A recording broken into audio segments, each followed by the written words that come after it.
this has evolved into as important a relationship as is possible to have. We must remember that the United States is our only treaty partner in the Philippines, and that has stood us in good stead over the years, certainly through the Second World War, and the cultural memory of all Filipinos, down to even the school children, is that our strongest, closest, most reliable ally has always been the United States. And that is something that we value, that we are grateful for, and that we will continue to foster as we go on. With the leadership of President Trump, I am very confident that we will be able to achieve that. I think it is worthwhile to remember that it was President Trump who, in his first term, characterized the relationship between the Philippines and the United States as ironclad. And that has been necessarily the case since that time that you made that statement, sir.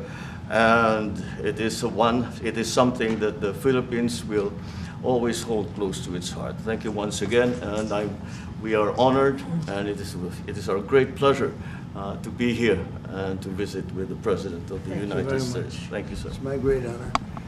Any questions, please? Mr. President? Yeah, please, go ahead. Go ahead. Mr. President, do you think that Fed Chair Jerome Powell should resign? No, I think he's doing a bad job, but he's going to be out pretty soon anyway. In eight months, he'll be out. But I call him too late. He's too late all the time. He should have lowered interest rates many times. Europe lowered their rate 10 times. We lowered ours none. And it's causing a problem for people that want to buy a home. Look, our economy is so strong now, we're blowing through everything. We're setting records. You know that, you see that. And whether it's the Philippines or anyone else, we're setting records at levels that nobody's ever seen before. But you know what? People aren't able to buy a house because this guy is a numbskull. He keeps the rates too high, and probably doing it for political reasons. The only time I remember him cutting rates, I mean, he cut the rates just before the election to try and help Kamala or whoever he was trying to help. He probably didn't know. And he's building a building. He's $2.7 billion. They have a $900 million overrun. What is that? And that was given by Biden. That was another Biden deal. And this guy's building this building that's severely overrun. And what does he need the building for? What does he need? He needs space for more people. So they did a big study the other day, and they called all of the great intellects and the great economists and all of the great everything. And it was 71, and only 2 got it right. Me and another gentleman that happens to be very smart. 69 people got it wrong, and the Fed got it wrong, more wrong than anybody. And you know, he has these think tanks, and they build buildings for people that think. And it's really not thinking. It's a little bit of combination of thinking, but it's something you sort of have or you don't have. They don't. The job he's done is just terrible. He ought to raise interest rates. You know, we should be at 1%. We should be leading the world. Instead, we're paying 4%. And if you look at what that means, that's over $1 trillion in interest that we have to pay. That with the striking of a pen, we would be saving more than $1 trillion. Is that right, Scott? Yes, Do you have sir. anything to say about it? Yes, sir. I called yesterday and this morning for the Fed to do a big internal investigation to understand not their monetary policy, but everything else. The Fed has had big mission creep, and that's where a lot of the spending's going. That's why they're building these new or refurbishing these buildings. And I think they got to stay in their lane. And I think that based on the way they cut rates last fall, they should be cutting rates now. It's inconceivable. I know the Fed very well that they can be spending $2.7 billion to build a building. They don't do anything. It's the greatest job. You show up one day, a half a day, you make a little speech, the economy's doing well, the economy's not doing well, we're going to raise interest. And he's got it wrong. That's why I call him too late, T-O-O, too late.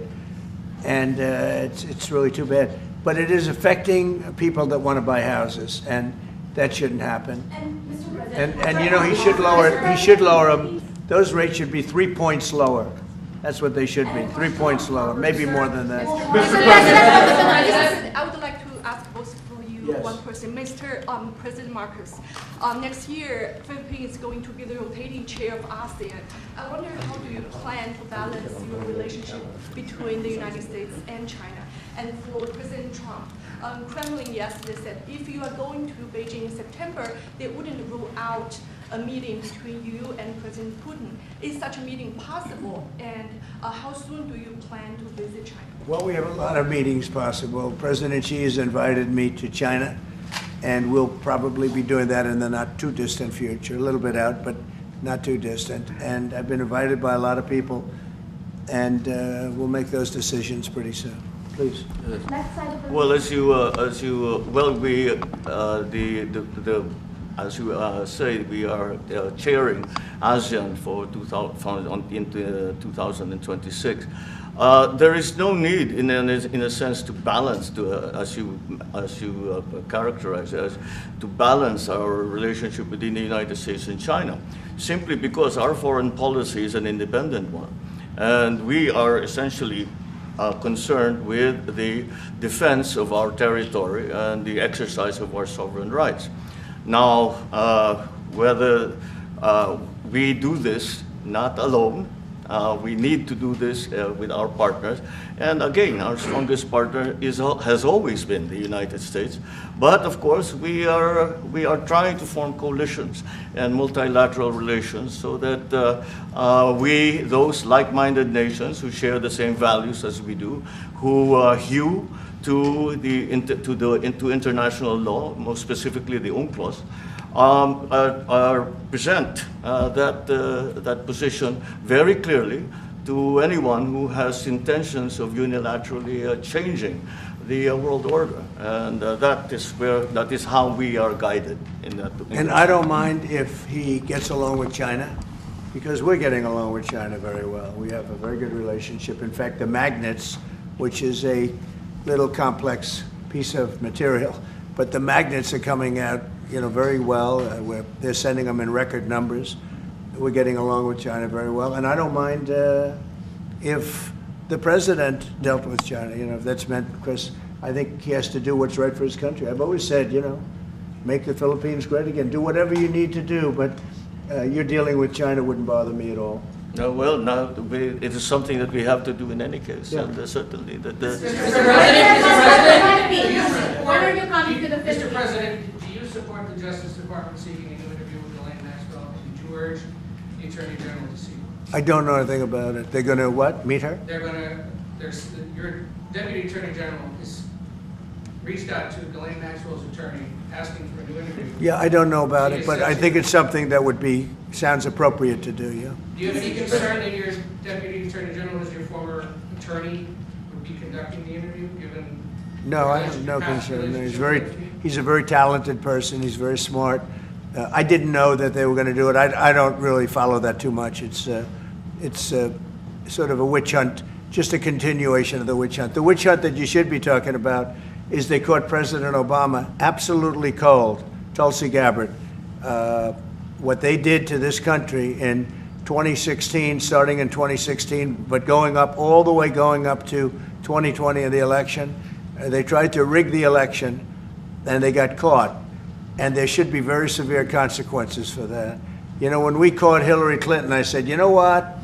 Let's not go too far here. It's the ex-wife of a president, and I thought it was sort of terrible. And I let her off the hook, and I'm very happy I did. But it's time to start, after what they did to me, and whether it's right or wrong, it's time to go after people. Obama's been caught directly. So people say, oh, a group. It's not a group. It's Obama. His orders are on the paper. The papers are signed. The papers came right out of their office. They sent everything to be highly classified. Well, the highly classified's been released. And what they did in 2016 and in 2020 is very criminal. It's criminal at the highest level. So that's really the things you should be talking about. I know nothing about the other, but I think it's appropriate that they do go. May I ask you about that, Mr. President? Yeah. Tulsi Gabbard has submitted a criminal referral to the Department of Justice. From your perspective, who should the DOJ target as part of their investigation? What specific figures in the Obama administration? Well, based on what I read, and I read pretty much what you read, it would be President Obama. He started it. And Biden was there with him, and Comey was there, and Clapper. The whole group was there. Brennan, they were all there in a room. Right here, this was the room. This is much more beautiful than it was then, but that's okay. I have nice pictures up. They came out of the vaults. They were in there for 100 years. This is much more beautiful. We have the Declaration of Independence now in the room, which wasn't here. I guess people didn't feel too good about putting it here, but I do. But you know what? If you look at those papers, they have them stone cold, and it was President Obama. It wasn't lots of people all over the place. It was them too. But the leader of the gang was President Obama, Barack Hussein Obama. Have you heard of him? And except for the fact that he gets shielded by the press for his entire life, that's the one they, look, he's guilty. It's not a question, I like to say, let's give it time. It's there, he's guilty. This was treason. This was every word you can think of. They tried to steal the election. They tried to obfuscate the election. They did things that nobody's ever even imagined, even in other countries. You've seen some pretty rough countries. This man has seen some pretty rough countries, but you've never seen anything like it. And we have all of the documents. And from what Tulsi told me, she's got thousands of additional documents coming. So President Obama, it was his concept, his idea, but he also got it from crooked Hillary Clinton. Crooked is a $3 bill.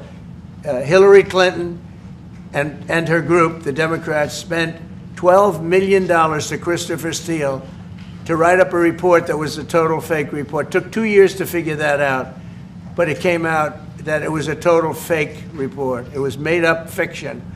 And they used that. Now, the one thing they weren't able to do was to, and probably the only thing I respect about the press in years is the press refused to write it before the election. They refused to put it in. The Steele report was a disaster. All lies, all fabrication, all admitted, an admitted fraud. She paid $12 million, and the Democrats, for that report to a wise guy named Christopher Steele. He wrote a phony report, and they wanted to get that report in before the election. And I'll tell you what, I talk about all the time, the fake news, how bad it is. But in this case, they wouldn't do it.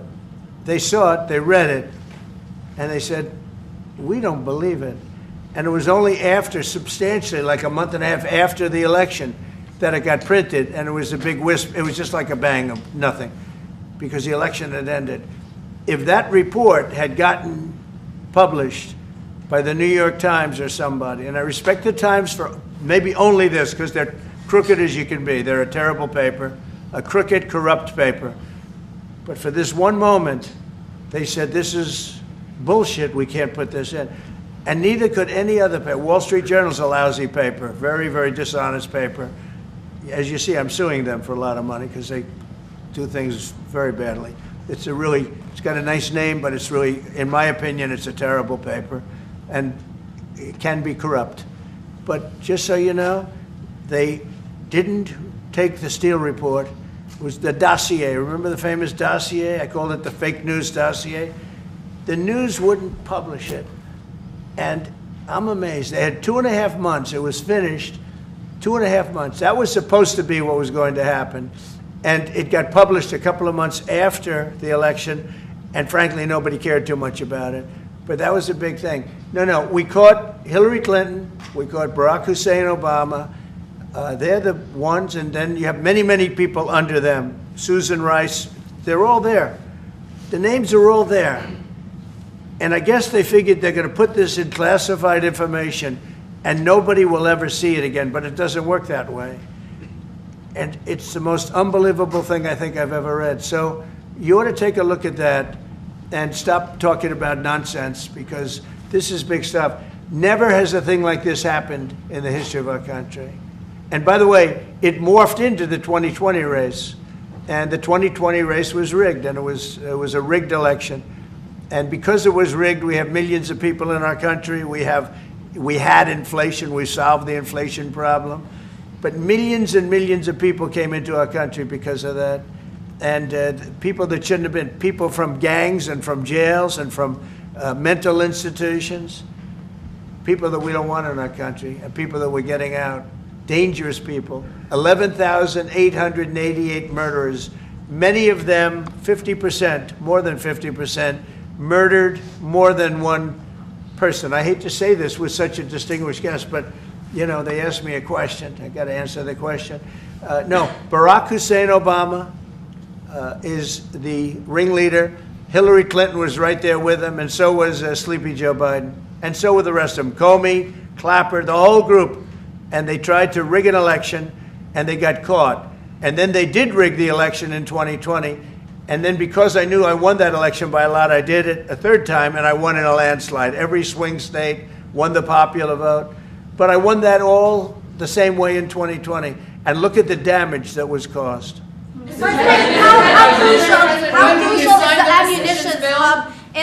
How crucial is the ammunition hub that the U.S. plans to build in Subic and the Luzon corridor, considering that these will be built in areas that hosts strategic ports as well as military air bases? You're talking ammunition?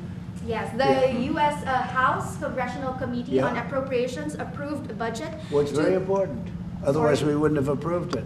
Sorry? Yeah, it's very important. Otherwise, we wouldn't. We need ammunition. We're going to end up in a few months, we'll have more ammunition than any country has ever had. We're going to have more missiles than any country has ever had. We're going to have all the speedy missiles. We'll have the speedy ones, the slow ones, the accurate ones, the ones that are slightly less accurate. We have everything.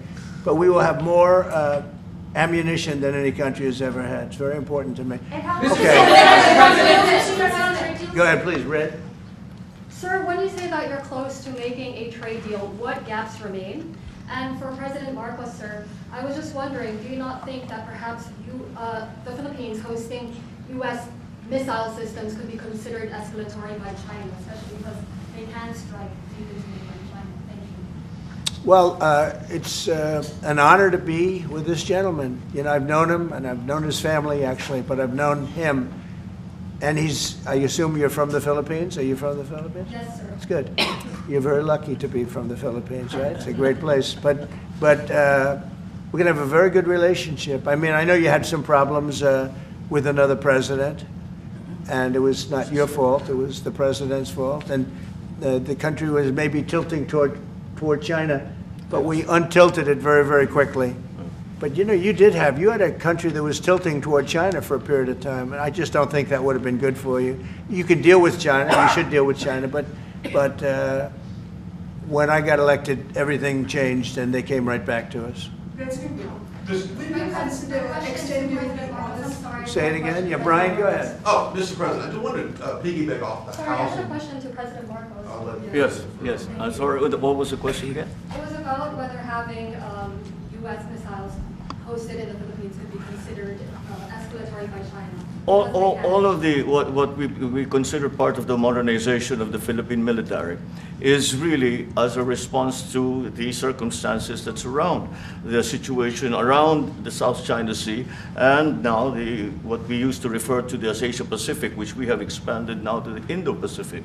And if we would certainly, like in any kind of military spending, we would wish that it wasn't necessary, but it is.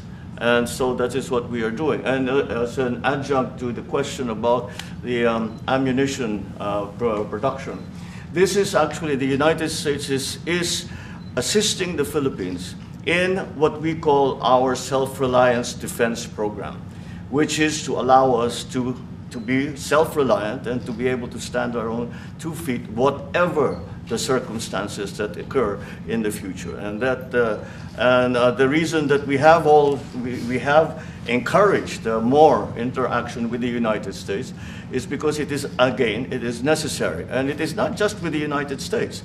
It is with all our neighboring countries, and even countries as far afield as the Scandinavian countries, the EU.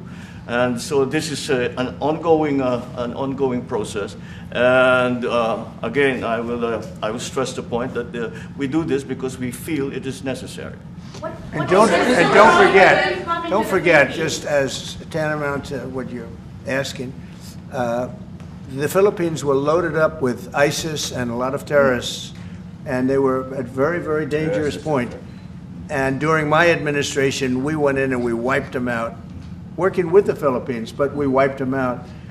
But if we didn't go in, I don't know what would have happened. I don't know who would be your president right now. But we spent a lot of time and a lot of talent on going into the Philippines and wiping out terrorists. They had a tremendous problem during my administration.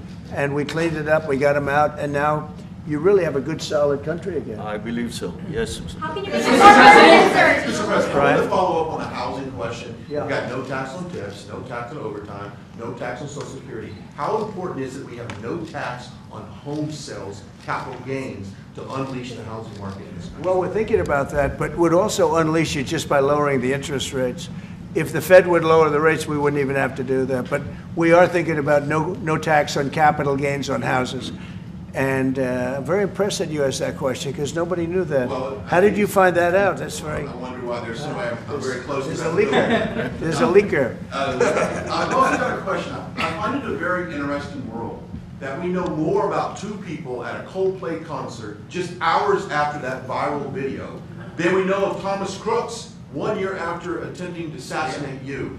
What is holding back the investigation on Thomas Crooks? Well, they've reported to me, and they've told me things, and they really say they haven't found anything that was abnormal. I would say this, the Secret Service was very brave, because they were right there, and they jumped on me. They made a mistake. They should have had somebody on that roof, and they should have had communication with the local police, who also, I mean, they did a very good job, but they made some mistakes, and we have a whole different group of people now.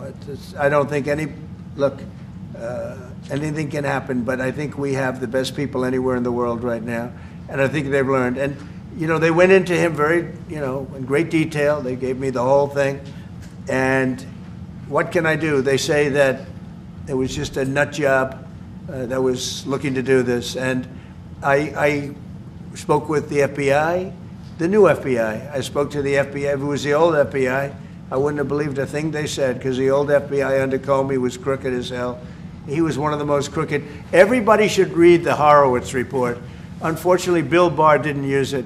But the Horowitz report, not appointed by me, it was a report on Comey and the FBI. It is one of the worst shots at a human being I think I've ever seen. In fact, the New York Times did an editorial that was one of the worst editorials I've ever seen about anybody. That was about Comey. You ought to go back and get, and Barr didn't use it because he didn't have the guts to use it, or something happened, I don't know. Too bad. He went to Mr. Durham. Instead of doing the Durham, all they had to use is the Horowitz report. And I always felt badly for Horowitz, frankly, because he's a Democrat, I guess. He was appointed by a Democrat. But that report has gotten lost, and it shouldn't be lost. You should all go back. It should be mandatory reading. Go back and read the Horowitz report on Comey and his cronies. And you'll see exactly, we're going to add that to all the stuff that we found. It just confirms it. But what we found is even more so. Now, we found absolute, this isn't like evidence, this is like proof, irrefutable proof, that Obama was seditious, that Obama was trying to lead a coup. And it was with Hillary Clinton, with all these other people, but Obama headed it up. And, I get a kick when I hear everyone talks about people I never even heard of. It was just, no, it was Obama. He headed it up. And it says so right in the papers. Got everything. Got everything. This is the biggest scandal in the history of our country. And it really goes on to even the auto pen, because it all relates to the same thing. It all started, the same sick minds. You have an auto pen, which is a tremendous, well, we don't have a president. We have an auto pen that signs everything. I'll bet you sign everything. You don't have auto pens. No, everybody. Who doesn't sign? You're the president of a country. But it's all that whole thing, leading right up to the end of it is the auto pen. And the auto pen was used by people, and Biden knew nothing about it.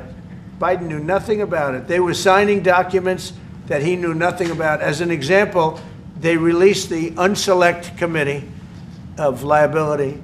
The unselect committee spent 2 years grilling everybody, and then they destroyed all the evidence. You know why? Because the evidence made them guilty, and he gave them all a pardon. The Cheney, all the scum that was on the unselect committee, Cryan, Adam Kinzinger, and Democrats, and he gave them a pardon. Do you have something else, guys? I was just going to add one more thing on Yes. Adam Schiff. Director Pulte reports that Adam Schiff claims he lived in a one-bedroom apartment. Now, how does a family of four, you're a developer, a very successful developer, how does a family of four live in a one-bedroom apartment? No, it looks like Adam Schiff really did a bad thing. They have him. Now, let's see what happens. It's not up to me. It's not up to, I stay out of it purposely.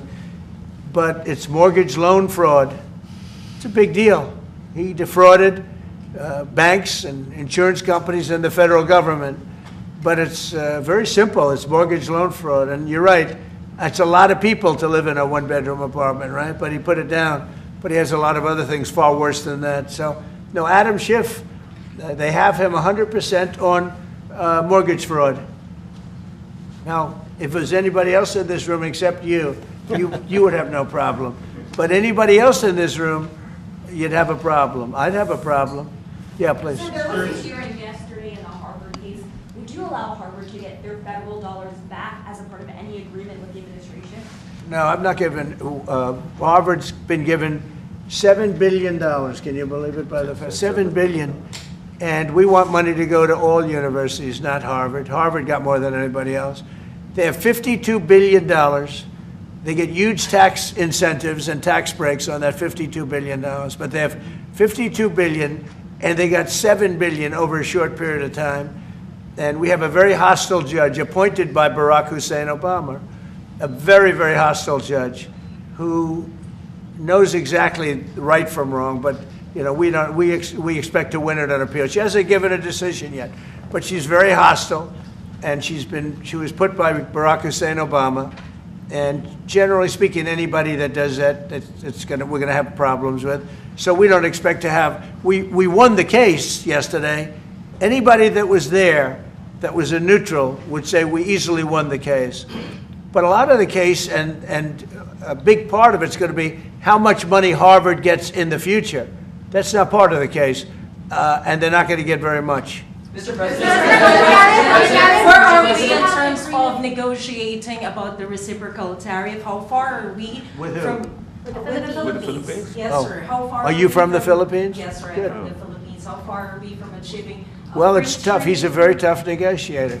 So far, we're not there because he's negotiating too tough. In fact, I used to like him better than I do now. He's too tough. But we'll probably agree to something. But he's strong, a strong negotiator. He loves your country. Mr. And President, the Mr. President, When are you you talk- coming to No, the yeah, Philippines, please. sir? You talked a lot about the severe consequences that those who were involved in the Russia hoax must face. In your view, sir, what are the next steps now that these documents are out there and Tulsi Gabbard? Well, the Justice Department would have to act. And we have a very competent, very good, very loyal to our country person in Pam Bondi, very respected. And it's going to be her decision.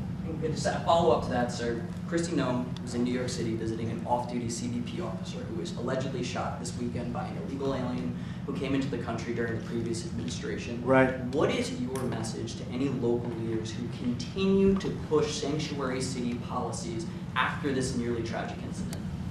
So the only thing I don't understand, because you like to understand things and we're all smart people and all, but why would they allow 21 million people into our country, unvetted, unchecked? You don't allow it. You wouldn't allow people in. He's tough. No, their country's run properly. Biden and his group of thugs, and I don't think it was Biden, I think it was the people that surrounded that beautiful Resolute desk right behind you. They allowed 21 million people, probably much more than that, and many of them came from jails and gangs and drug dealers and mental institutions, insane asylums. Many of them are very sick. 21 million, probably 25 million, probably even more than that. And we're getting them out. Many were murderers, as I said. They killed people. Many killed more than one person. Stone cold murderers. I don't understand why they would have allowed that. There's only two reasons. The vote, because they want voters. That's one reason. I don't think they would have done it for that because they cheat. You know, they're so good at cheating, they don't need that. But the vote, and the second reason is they hate our country. I think they hate our country. I actually do. And it's the biggest problem. I mean, much of our time is spent with, you know, we have the strongest border anywhere in the world now. Maybe even stronger than your border, if you can believe it. We have no people came in last month, 0, which is pretty amazing. I'm not even sure I can believe that. But liberals are the ones that do that calculation. So, but we had no people come in. A year ago, we had hundreds of thousands of people come in. Hundreds of thousands of people. And they flowed in. And if it wasn't for the election, it would have been millions of people came in last year. So millions of people prior to election time, they allowed millions and millions of people to come into our, I mean, you saw it. They'd open the gates. If you took an Alabama-LSU football game that holds 128,000 people, I was there, 128,000 people, and I liked them and they liked me. But if you took that and doubled it, that's what used to flow into our country on a daily basis. It's not even believable. And we're getting them out, and we're starting with the worst ones. And we had a man shot yesterday, a police officer who's a great gentleman, shot right here in the throat. Probably won't be able to speak again. But he was brave, and he shot the other guy, and they ended up getting him. And you saw the scene where his friend took him to a hospital and dumped him down on the sidewalk. The whole thing was crazy. But why would anybody do to our country what these Democrats have done? And honestly, we can never forget it. We can never forget it. What they have done, the damage that they've done to America is very, very sad. Thank you very much, everybody. Thank you, Fred, for heading out. Heading out right today. Thanks, guys. We're moving. Let's go. Let's go, guys. Thank you. Thank you, guys. Come on. We're moving towards the door. Thank you, guys. Thank you, guys. Thank you, guys. How's your health? Thank you. Thank you. Come on. How's your health? Let's go, guys. Thank you. Thank you. Work on the trade deal. Thanks, guys. Keep When we going. really take to work on the trade deal. Thanks, guys. Let's go. Thank you. All right, guys. Keep going. Keep going. Thank you.